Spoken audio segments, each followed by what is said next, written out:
need to be taken into account: financial intelligence, FinInt, and market intelligence, MarkInt.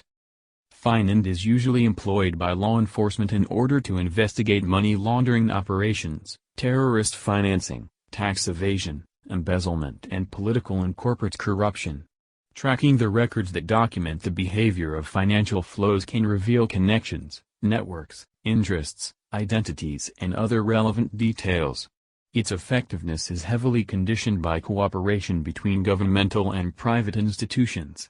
Yet, it is also a versatile practice, so it can incorporate techniques like sting operations and infiltration as well.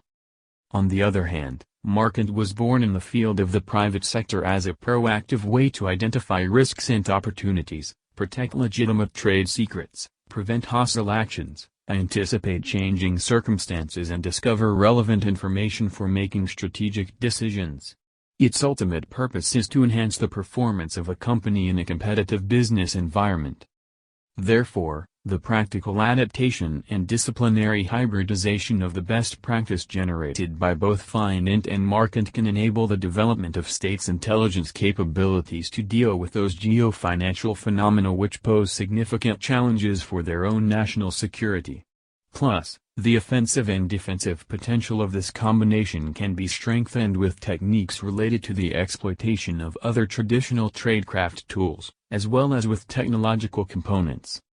This endeavor demands a transition from the classical notion of national security as an exclusive responsibility of the state to a more collaborative framework that facilitates the permanent involvement of the private sector as a key stakeholder, including entities such as investment banks, credit rating agencies, hedge funds, and the like.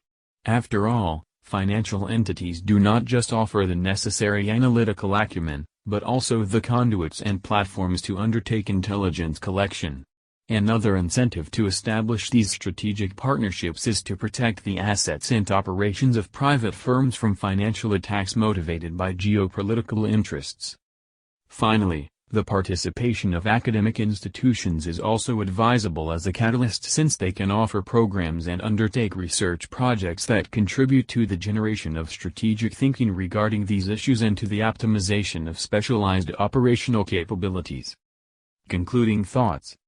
The growing connection between geopolitics and finance is reshuffling the global balance of power when it comes to redefining the nature of national power, the behavior of international geopolitical rivalries, and maybe even the evolution of hegemonic processes. Moreover, as a result of this reality, interesting innovative developments are flourishing in the field of strategic intelligence.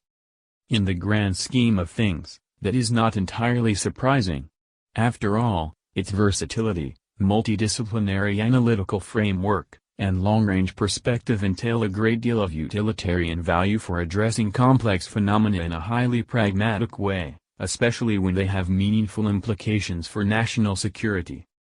Hence, based on the trends examined above, a scenario of convergence can be seen in the horizon. In addition to what has been explained, one of its most distinguishing, and intriguing, features is that whereas geopolitical analysts are being compelled to scrutinize financial factors, financial practitioners are increasingly experiencing the need to take into account the influence of geopolitical variables.